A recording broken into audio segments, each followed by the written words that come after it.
Bonjour, nous sommes aujourd'hui le jeudi 26 février 2026 et nous allons parler de cette Union africaine désolante ainsi que de la renégate qu'est l'Union européenne. De quoi s'agit-il? En février 2025, à l'occasion de son 38e sommet tenu à Addis Abeba, l'Union africaine a adopté une résolution initiée par le Togo. Le Togo, retenez bien le nom du pays, parce que ce sont ces pays que je vais citer là qui vont faire l'objet de l'essentiel de notre propos.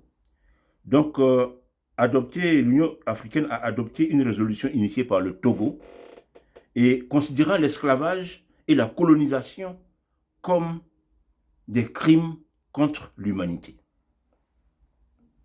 Une deuxième résolution intitulée, je cite, Justice pour les Africains et les personnes d'origine africaine à travers les réparations, fin de citation, est également adoptée. Cette seconde résolution fut présentée par le Ghana et appuyée par l'Algérie. Donc on a parlé de Togo, du Ghana et de l'Algérie.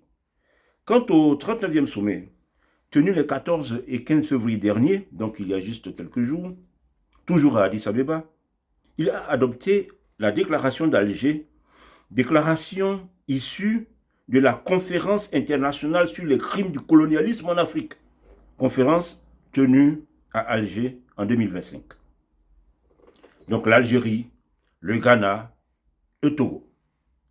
C'est à se demander si les dirigeants de ces pays-là connaissent leur histoire des derniers siècles.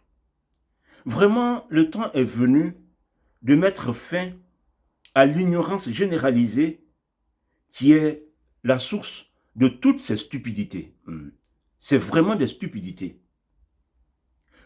Stupidités qui, de plus en plus, conduisent la vie internationale dans l'absurde et le chaos.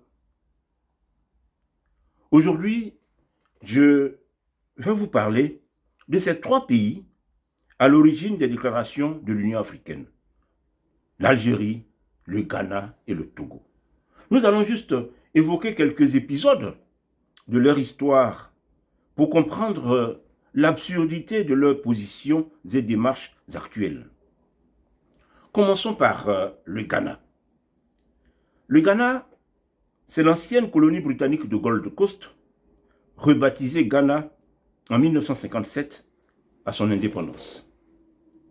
L'État souverain choisit de s'appeler Ghana à son indépendance parce que un peu plus de la moitié de son territoire, la partie la plus méridionale qui fait sa prospérité et son prestige à l'époque coloniale, est peuplée par les Akans. Les Akans sont des peuples issus de la migration vers le sud des tribus régnantes du royaume médiéval du Ghana, détruit à la fin du XIe siècle par les Almoravides. Le royaume du Ghana, on le sait, a fait fortune dès le 8e siècle, 8e, 9e siècle, avec le commerce des caravanes à travers le Sahara, commerce qui alimentait le Maghreb islamisé en esclaves noirs. Les Akans, originaires d'une Afrique sahélienne bien plus évoluée au Moyen-Âge que la zone forestière du Sud, n'ont aucun mal à intégrer et assimiler, sinon à éliminer les peuples autochtones qu'ils trouvent. Après leur exode et leur établissement stable à Bono-Manso, les Akans en font dès le XIVe siècle un carrefour commercial où les Dioula qui sont des commerçants mandingues, où les Dioula descendent acheter de l'or et des esclaves pour alimenter le Maghreb. Après 2 siècles d'un processus d'expansion territoriale de son espace culturel, c'est le peuple Akan que les Portugais rencontrent sur le littoral du golfe de Guinée en 1471. Esclavagistes depuis des siècles, les captifs font partie des marchandises que les Akans proposent dans le commerce de troc qui s'établit tout de suite avec les Ibériques. L'espace Akan abrite, il faut le savoir, le premier établissement européen en Afrique noire, le château d'Elmina, construit par les Portugais en 1482. C'est-à-dire la première fois que les Européens, les Blancs, ont posé une brique en Afrique noire, c'était un pays Akan, c'était le château d'Elmina en 1482. Elmina, d'où il réalise le commerce d'esclaves, d'or, de couteaux, de perles, de miroirs, de rhum, de fusils. Les bonnes affaires que réalisent les Portugais attirent toute l'Europe.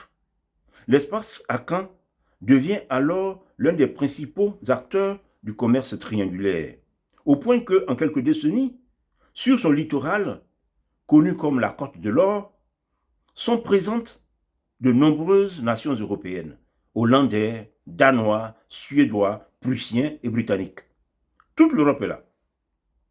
L'absence de la France est d'ailleurs remarquable. Les châteaux fortifiés se succèdent en ordre serré sur le littoral. On a alors la Côte de l'Or hollandaise, la Côte de l'Or danoise, la Côte de l'Or anglaise, en fait, des morceaux de littoral loués aux marchands européens par les États côtiers africains. L'espace Akan en devient l'un des principaux fournisseurs d'esclaves aux Européens au cours des 16e, 17e et 18e siècles.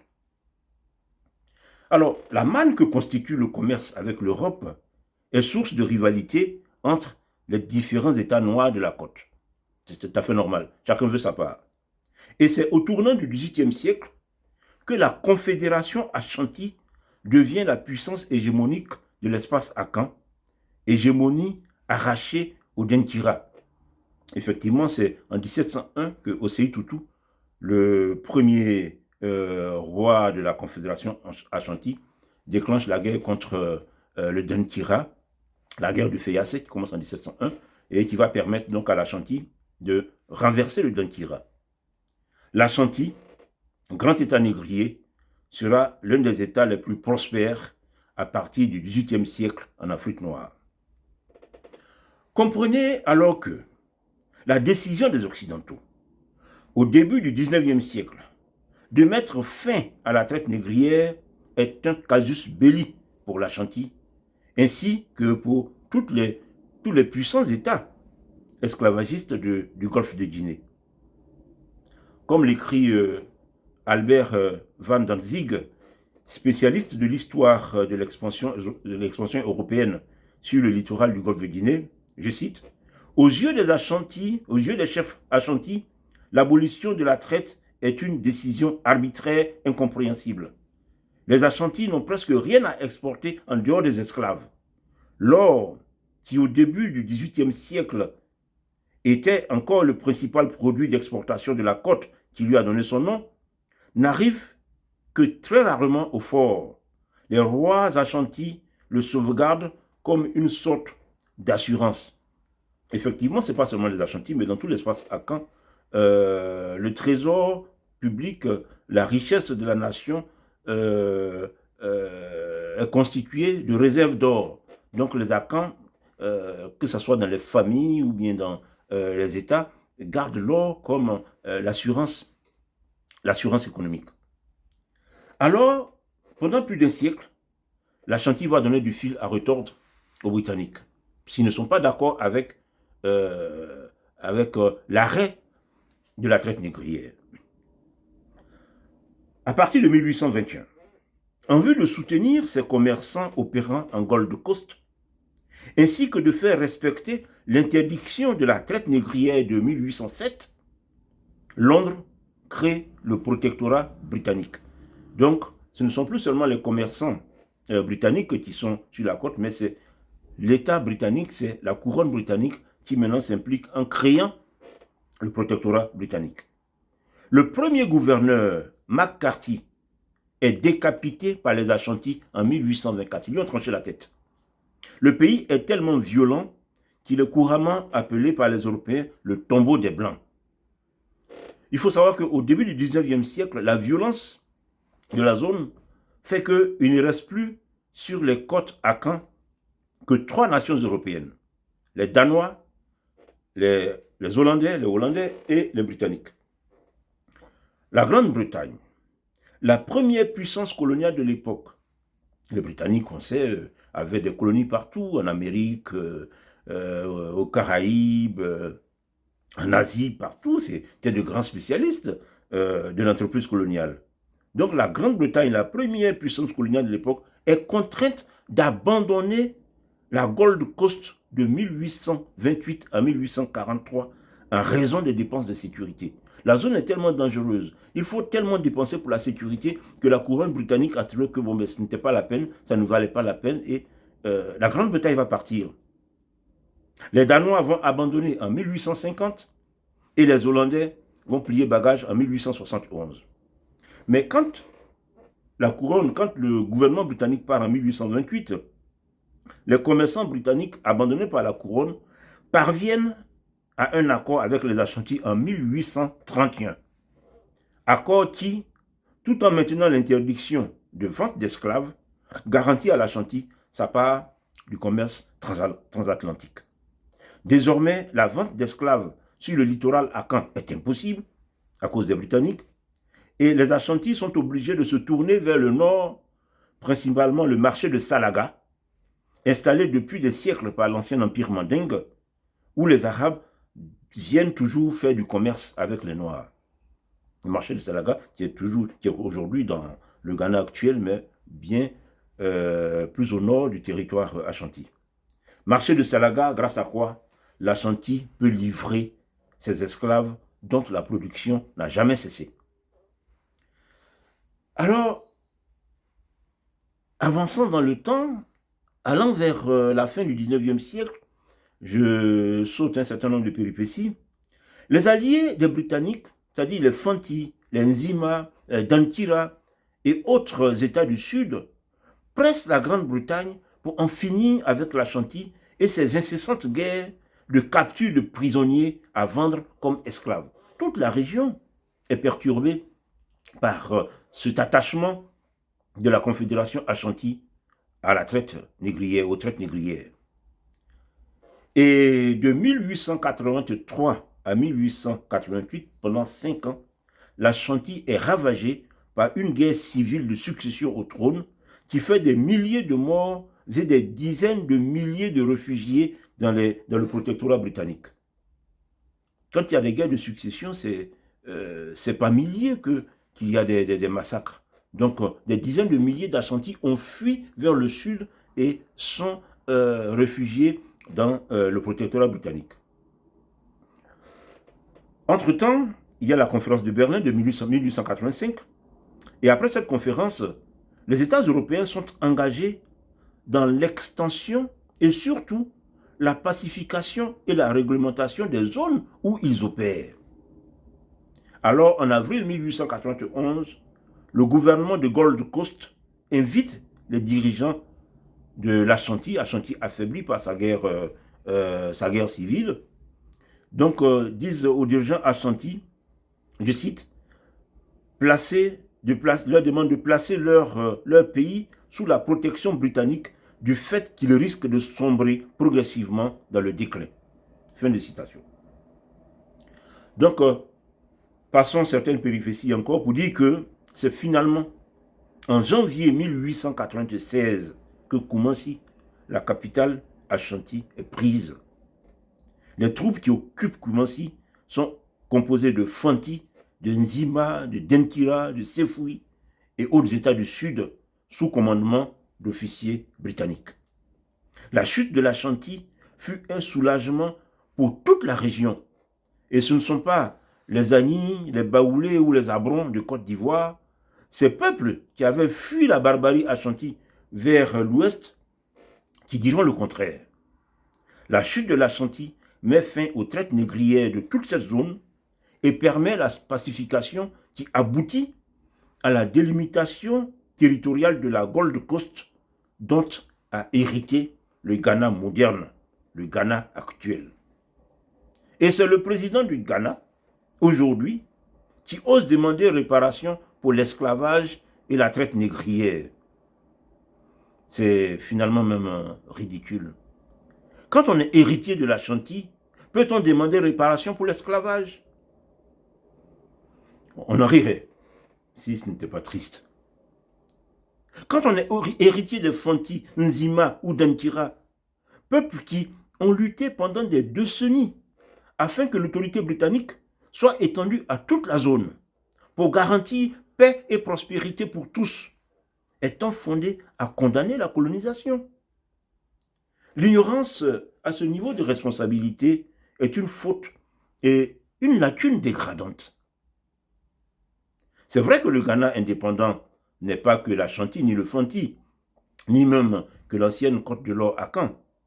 Le Ghana indépendant est une mosaïque de groupes ethniques dont le Sefoui, le Denkira, le Ahafo, le Kouahou, l'Akim, l'Akwapim, l'Akwamou, le Bong, et même des espaces non akans, comme le Crépi, le pays des Éoués, à l'est de la Volta, ou les espaces Mandé et Gore du Nord. Mais la tumultueuse histoire de Gold Coast autour de la Confédération Ashanti est sans aucun doute une marque distinctive de l'histoire coloniale du Ghana moderne. Le président actuel ne serait pas Ashanti ni Akan, que c'est l'histoire du Ghana moderne, l'histoire des peuples de son pays, l'histoire dont il est tributaire en tant que chef d'État. Il faut demander au président John Dramani Mahama du Ghana d'apprendre l'histoire de son pays. On en a assez de ces dirigeants africains ignares finalement, qui ne savent rien de l'histoire de leur pays. Le Ghana qui demande réparation pour l'esclavage, il faut vraiment ne pas manquer d'air. Si le président du Ghana veut savoir pourquoi Nkrumah a choisi ce nom pour le pays à son indépendance, j'ai des preuves pour lui. Nous arrivons maintenant sur l'Algérie. Quant aux Algériens, ils sont tout simplement drôles et pathétiques. D'abord, sachez que la première guerre de la jeune nation américaine, quand les États-Unis se créent, leur première guerre en 1885, c'est contre le Dey d'Alger. Donc c'est contre l'Algérie. Par la suite, avec les deux guerres barbaresques, les dirigeants voyous d'Alger vont comprendre qu'il y a désormais un nouveau shérif sur la planète qui s'appelle les États-Unis d'Amérique. C'est ce que nous allons développer maintenant. Alors, parlons des conflits entre occidentaux et algériens.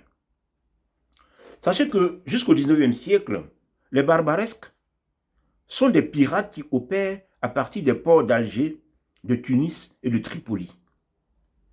Ils ne se limitent pas à la mer Méditerranée, qu'ils considèrent comme leur territoire exclusif, mais opèrent également dans l'océan Atlantique et remontent jusqu'à la Manche.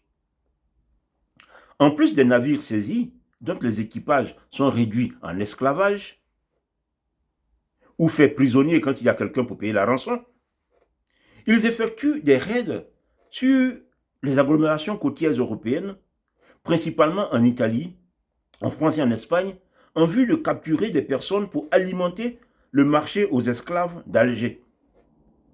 Pendant des siècles, les Européens ont été contraints de payer des tributs aux États voyous de la rive sud de la Méditerranée pour avoir le droit de naviguer dans la mer qui les sépare.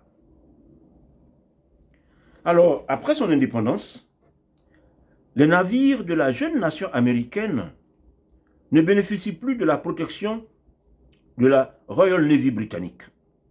Alors, ces navires américains sont des cibles pour les pirates algériens.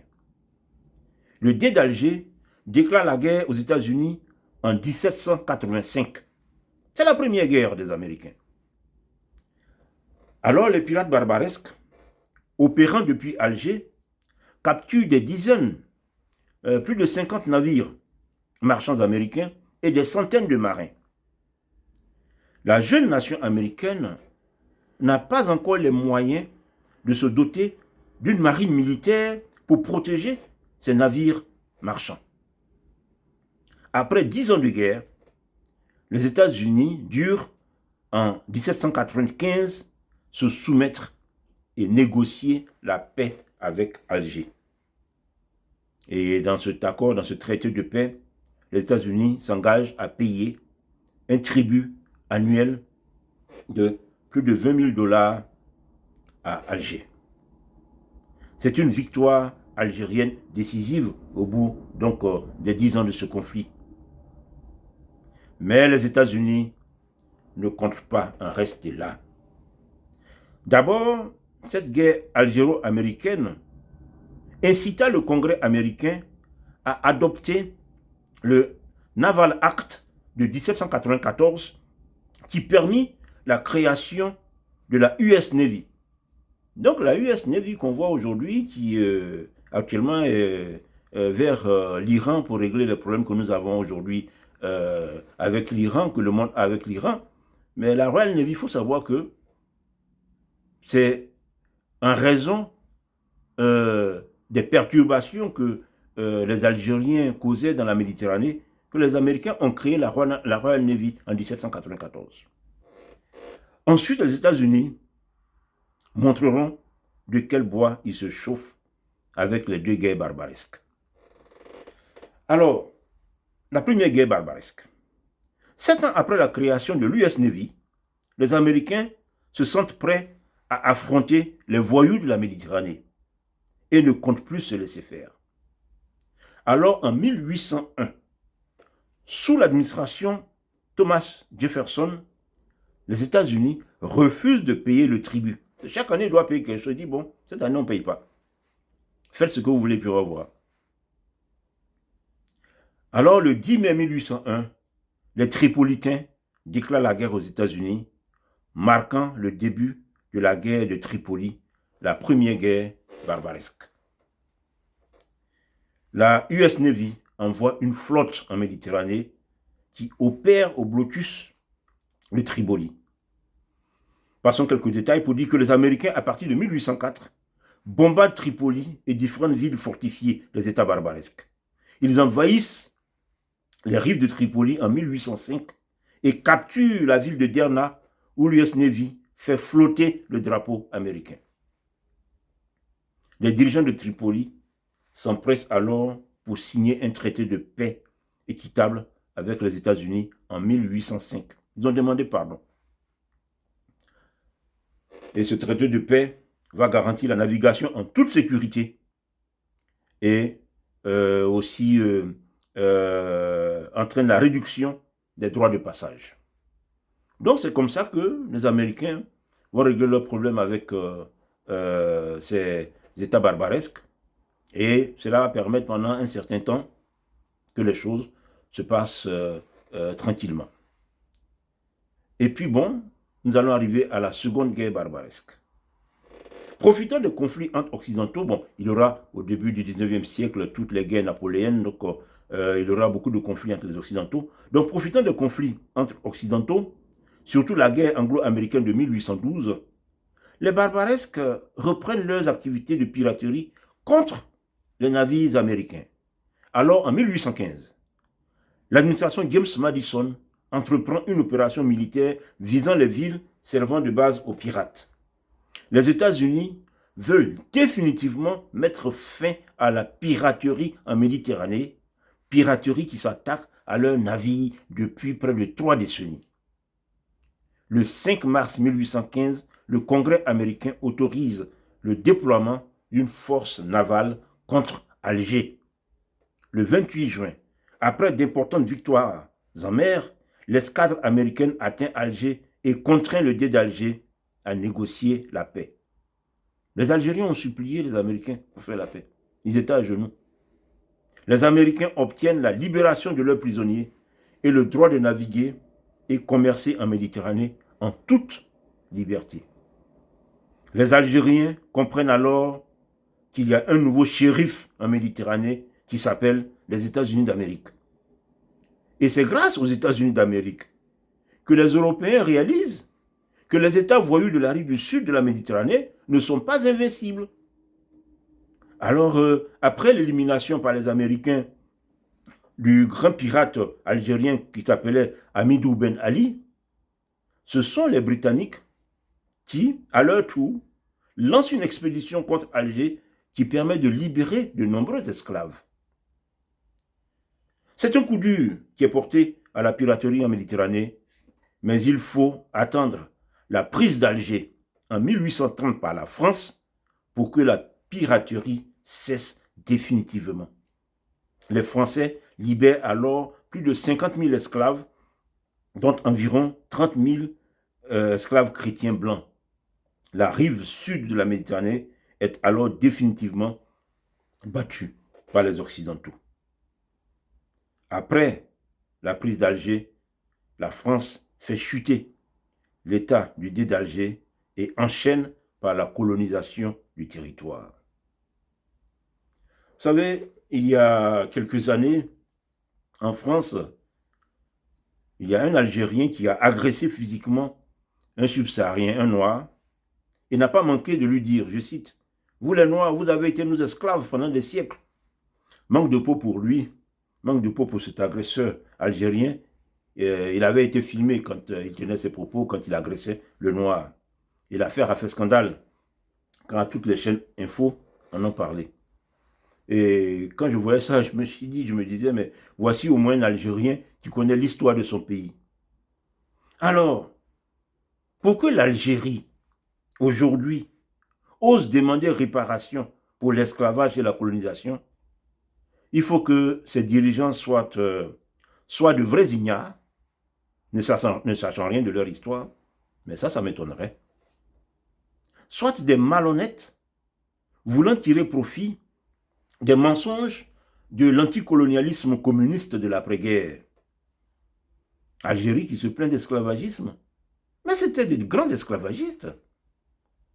Ce sont les Américains, les Britanniques, les Français qui ont libéré les esclaves d'Alger. L'Algérie qui se plaint du colonialisme. Mais l'Algérie devait dire merci à la France pour ce que la France lui a apporté. Ne serait-ce que l'étendue, ce territoire, ce vaste territoire. L'Algérie ne s'étendait pas sur tout ce territoire avant la France. Bon, enfin bref, c'est une autre histoire, ce n'est pas l'objet de notre vidéo d'aujourd'hui. On pourrait en parler à une autre occasion. Alors j'arrive maintenant sur le Togo. Sachez que jusqu'au dernier quart du 19e siècle, coincé entre les deux zones hautement esclavagistes, que sont la Côte de l'Or à l'ouest, la Côte de l'Or donc c'est le territoire des Akans, avec les Ashantis, tout ce dont nous avons déjà parlé, donc la Côte de l'Or à l'ouest, et Ouida à l'est. Ouida a été depuis la décennie 1720 le plus grand fournisseur d'esclaves aux marchands européens avec le royaume du Dahomey. Donc, le littoral Ewe était entouré par les deux plus grands esclavagistes de la zone. Donc, la Côte de l'Or à l'est et Ouida, la Côte de l'Or à l'ouest et Ouida à l'est, le peuple Ewe se sentait donc menacé. Par ailleurs, il faut savoir que les élites Ewe, d'Anéo jusqu'aux environs de Keta vers Accra en allant vers l'ouest, les élites Ewe figurent au rang des Noirs les plus évolués de cette époque. C'est une zone où les gens étaient très évolués. Ils sont depuis le XVIIIe siècle initiés au commerce international. Ils ont de grands commerçants, des gens qui traitent avec les Européens, des entreprises qui tiennent des archives, dont les archives même jusqu'à aujourd'hui servent de base pour l'histoire de la région. Et d'ailleurs, ils portent des noms européens. Ils s'appellent Larson, Olympio, Geraldo. Voilà. Donc, c'était vraiment des gens très évolués. Alors, se sentant menacés, autant par leurs puissants voisins esclavagistes noirs que par l'offensive inamicale de l'administration britannique de Gold Coast. Il faut dire que les Britanniques voulaient mettre de l'ordre dans la région. Donc, il y a certains commerçants comme le commerçant Gérald Lowe, qui ont eu beaucoup de problèmes, les Britanniques qui sont même emprisonnés, tout ça. Donc, dans cette insécurité physique comme économique, les Éouais étaient en recherche désespérée de protecteurs européens. Ils voulaient eux aussi avoir les Européens avec qui ils composent pour bénéficier d'une protection. Alors, à partir de 1881, ils s'adressent plusieurs fois à la France qui ne se montre pas intéressée. Ils se sont dit que puisqu'ils ont des problèmes avec les Britanniques, sachant que les Français sont les principaux, sont le rival principal des Britanniques, ils ont voulu composer avec les Français, mais les Français n'étaient pas intéressés. Alors ils se sont adressés par courrier en mars 1884 à l'Empire d'Allemagne. Les Français étant dans la zone, les Allemands leur font savoir qu'ils n'ont aucune prétention sur Anéo et tout le littoral Éoué. Les pauvres Éoués, au bord du désespoir, relancent à 2 reprises l'Allemagne qui, ayant eu la certitude du désintérêt de la France, accepte finalement de créer le protectorat du Togoland en juillet 1884. Sachez-le donc, les Togolais ont remué ciel et terre pour être colonisés. Ils ont demandé pardon pour qu'on les colonise. Et c'est le Togo qui aujourd'hui demande que la colonisation soit reconnue comme un crime. Il y a vraiment problème. C'est à la fin de la Première Guerre mondiale, au moment où l'Empire allemand était en train d'être démantelé, que le Togo sera confié par mandat de la Société des Nations à la France. Alors, il faut vraiment que les Africains sachent que la colonisation s'est mise en place à la fin du 19e siècle avec une adhésion majoritaire des populations noires. Réfléchissons un peu. Prenons l'État indépendant du Congo de Léopold II. Je vais vous donner quelques chiffres pour aider à réfléchir parce que finalement, les données sont cachées pour que le mensonge puisse prospérer.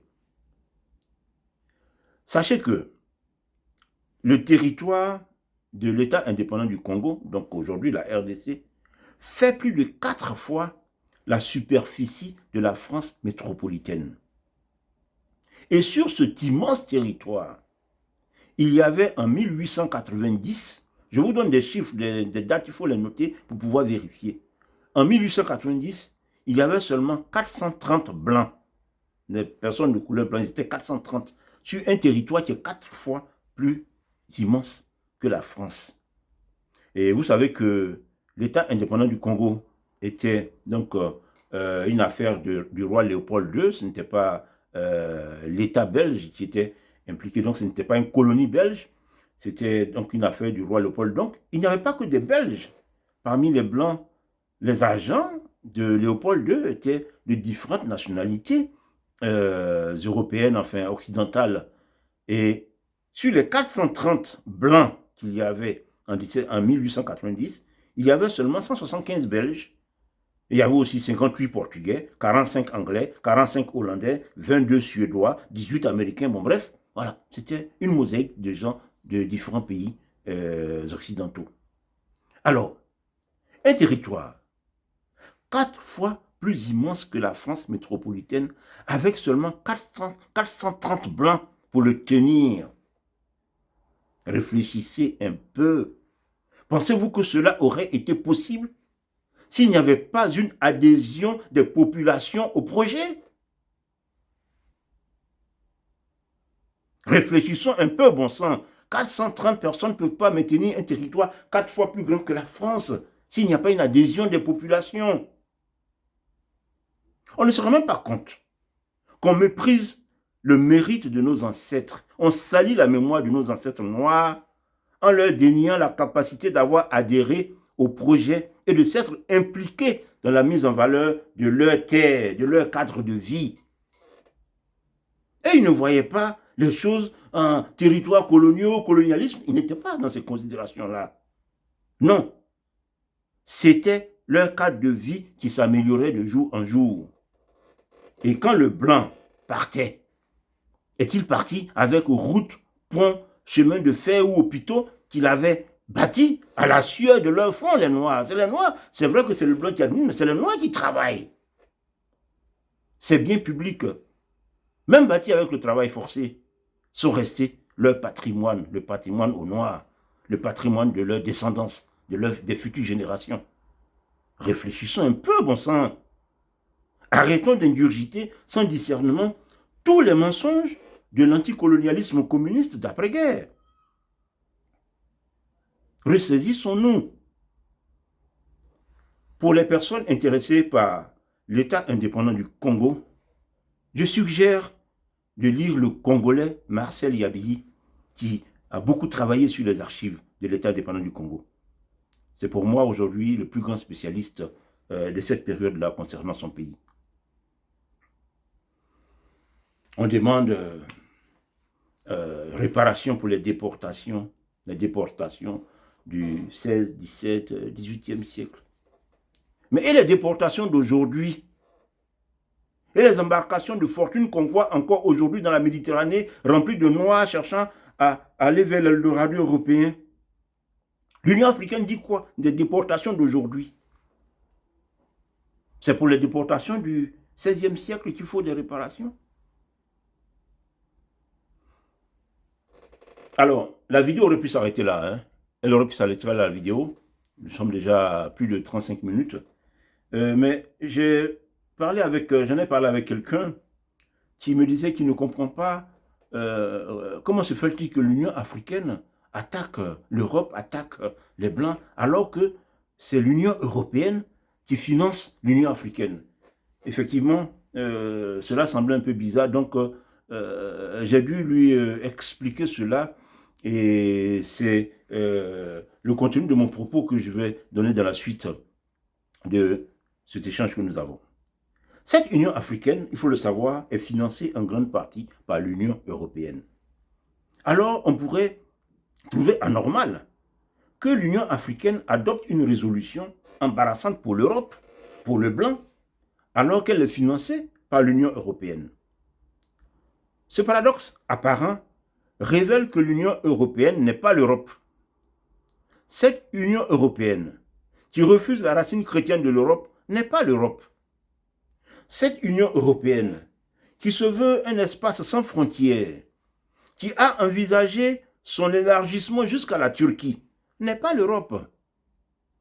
Cette Union européenne, qui s'est complue dans l'irresponsabilité de dépendre des États-Unis d'Amérique pour sa sécurité pendant des décennies, elle n'a absolument rien à voir avec ces nations européennes responsables et conquérantes qui ont imposé leur hégémonie au globe pendant des siècles.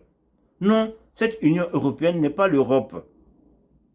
Alors, sachez que quand l'Union africaine demande des comptes pour esclavage, traite négrière et colonisation, l'Union européenne est plutôt heureuse de voir que les vieilles nations européennes qu'elle s'emploie à faire disparaître soient ainsi clouées au pilori.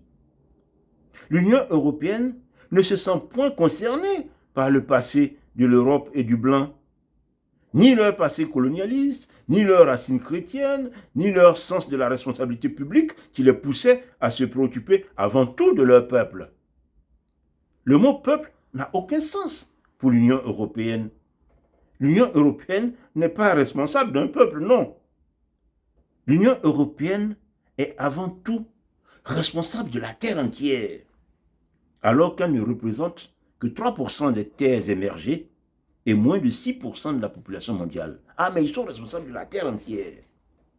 Ils sont responsables, l'Union européenne est responsable du climat, du sauvetage de la planète. Ah oui, je vais sauver toute la planète. Mais pas les peuples européens, c'est pas ça. Des bas soucis, non, pas ça. L'Union européenne est responsable d'offrir gîtes et couverts à tous les migrants du globe. Ah oui, il y a des exigences humanitaires.